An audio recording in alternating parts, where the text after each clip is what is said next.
Assalamualaikum warahmatullahi wabarakatuh. Oke teman-teman, selamat datang kembali di channel saya, di mana di channel ini saya akan menceritakan kisah horor, misteri, kriminal, dan lainnya. Oke teman-teman, di video kali ini saya mempunyai topik yang sangat mungkin bagi saya menyeramkan, mungkin lain bagi Anda. Tapi bagi saya sangat menyeramkan karena kisah ini nyata dan merenggut nyawa teman saya, dan alhamdulillahnya sahabat saya, teman saya satu lagi selamat, namun satu teman saya meninggal dunia. Oke, singkat cerita, saya bersama teman saya, kami bertiga di waktu saya zaman SMP. Oke, kami bersahabat bertiga orang. Yang pertama teman saya ini adalah Karyo, saya Danan, dan satu lagi adalah Dimas. Jadi mereka berdua ini merencanakan pendakian gunung yang ada di sekitar daerah saya. Namun saya tidak akan beritahu nama gunungnya karena saya tidak ingin Anda korban selanjutnya. Jadi jangan skip dan lanjutkan cerita ini karena mungkin cerita ini seram. Oke, kita lanjut. Jadi pada hari itu, hari Minggu, saya bersama Dimas dan Karyo akan mendaki gunung. Jadi yang memiliki ide untuk mendaki gunung ini adalah Karyo. Nah, dan malang nasibnya teman saya Karyo ini yang meninggal. Jadi pada sekitar hari Minggu itu, di waktu tahun 2017, zaman saya SMP 2017 atau 2018 sekitar di situ, saya dan teman-teman kami berniat mendaki gunung atas ide dari Karyo. Jadi pada hari itu, pada pagi hari, kami pergilah ini mendaki gunung itu dengan membawa perlengkapan.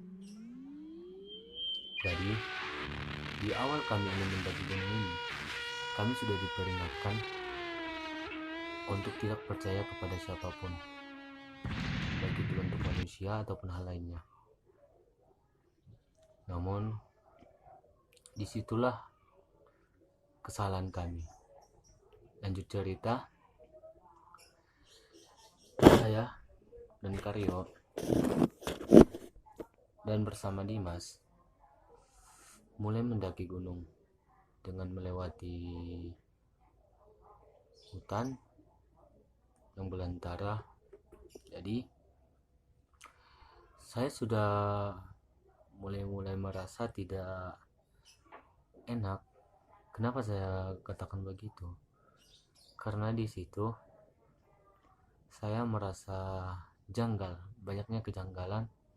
Karena dari awal kami masuk ke area hutan yang ingin mendaki ke gunung itu, bulu kuduk saya merinding dan seperti kami ikuti oleh sesuatu, namun saya tidak tahu apa itu. Jadi sampailah kami di lembah, dan di saat kami menyusuri hutan, kami tidak sengaja menemukan sebuah bangunan. Bangunannya berwarna merah dan sangat besar. Mungkin itu hal ganjil juga bagi kami. Kenapa? Karena orang sekitaran di situ mengatakan bahwa di situ tidak ada apa-apa di sekitaran hutan itu dan sekitaran gunung itu. Dan kami lupa itu. Jadi Karyo, teman saya ini, menyarankan untuk istirahat sebentar. Jadi di saat kami beristirahat, tiba-tiba ada seorang gadis yang muncul.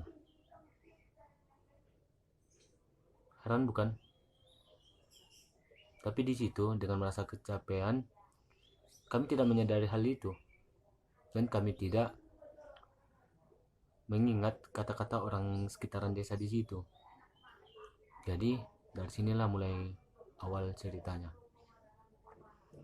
Gadis desa itu bertanya kepada kami dengan bahasa lemah lembut tujuan kami kemana, dan kami memberitahukannya.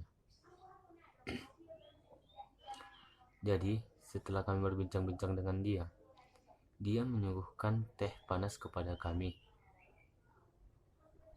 Awal mulanya saya tidak curiga karena saya merasa baik-baik saja saat saya meminumnya. Jadi saya mulai meminumnya dan Dimas juga. Namun Dimas merasa ganjil. Kenapa? Saat dia masuk ke dapur, saat dia ingin membuang air, Dimas melihat gadis itu mencampur teh dengan sesuatu. Namun di situ saya berpikiran positif, mungkin itu hal biasa atau itu gula atau gimana. Namun oke, singkat cerita, di saat kami ingin melanjutkan perjalanan, tiba-tiba gadis ini bernama Laras. Oke teman-teman, saya memberitahukannya kepada Anda. Di sini dia bernama Laras. Dia ingin bersama kami. Dia ingin ikut bersama kami untuk mendaki. Alangkah terkejutnya kami dan Dimas. Namun Karyo mengatakan, baiklah, mari kita bersama-sama mendaki. Well, kami tidak ingat dengan perkataan desa itu, jangan percaya sama siapapun dan jangan pernah percaya dengan siapapun. Namun kami lupa. Oke, singkat cerita teman-teman, Laras ikut bersama kami dan dia selalu dekat dengan Karyo. Keganjilan bersama Laras ini ya yang membuat kami sangat risau. Di situ saya sudah merasa ganjil melihat Laras karena si Laras ini memiliki kulit yang sangat dingin dan putih pekat. Rambutnya terurai panjang. Namun dia bersemangat sekali mendaki. Namun Karyo tidak merasa apapun, dia malah senang berbincang-bincang dengan Laras. Dan saya dengan Dimas mulai merasa curiga dengan gadis ini. Jadi di saat kami memulai perjalanan, kami menyusuri hutan dan sampailah kami di sebuah pohon yang sangat besar. Di situ kami duduk sebentar dan kami beristirahat untuk makan. Di saat saya makan, tiba-tiba Karyo Danan, tunggu sebentar, saya ingin membuang air. Saya bilang, ya udah, kamu jangan jauh-jauh. Dan dia pergi dengan Laras. Bayangkan. Di situ saya dan Dimas beranggapan negatif. Negatifnya karena apa? Mungkinkah seorang cowok dan cewek begitu? Namun alangkah terkejutnya, mereka datang. Setelah saya dan Dimas menunggu 5 menit, mereka datang kembali. Di situ saya tidak merasa apa-apa dan Dimas. Jadi Karyo berbicara kepada saya, oke, ayo kita lanjutkan dan perjalanannya, dan juga Laras. Setelah itu kami melanjutkan perjalanan selama 2 hari. Akhirnya kami sampai ke tujuan. Kami pergi mencapai tujuan mendaki gunung itu. Di situ saya merasa senang dengan Dimas. Kami berfoto-foto, kami beristirahat, dan kami menginap 1 malam di puncak gunung tersebut. Dan keesokan paginya,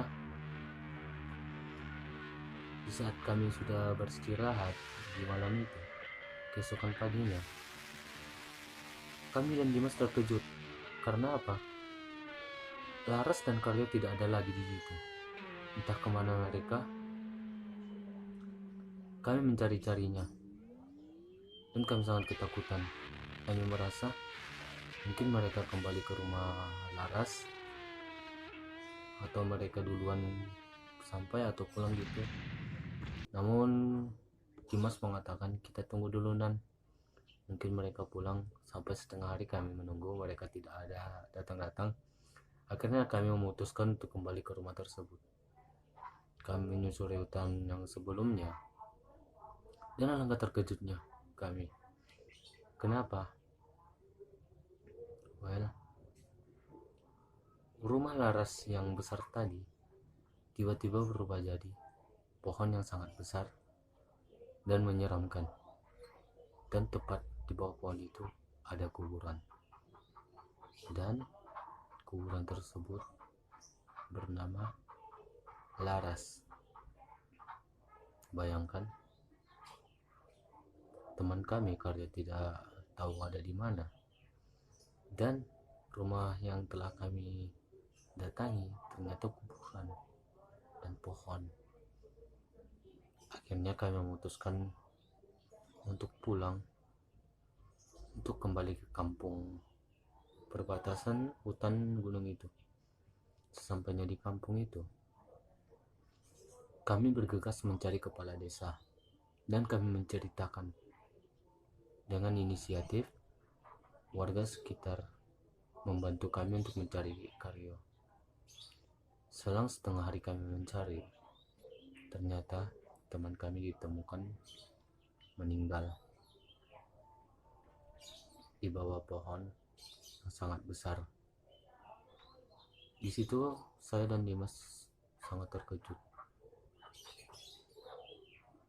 dan saya menceritakan kepada kepala desa dan warga tentang cerita itu, dan yang bernama Laras.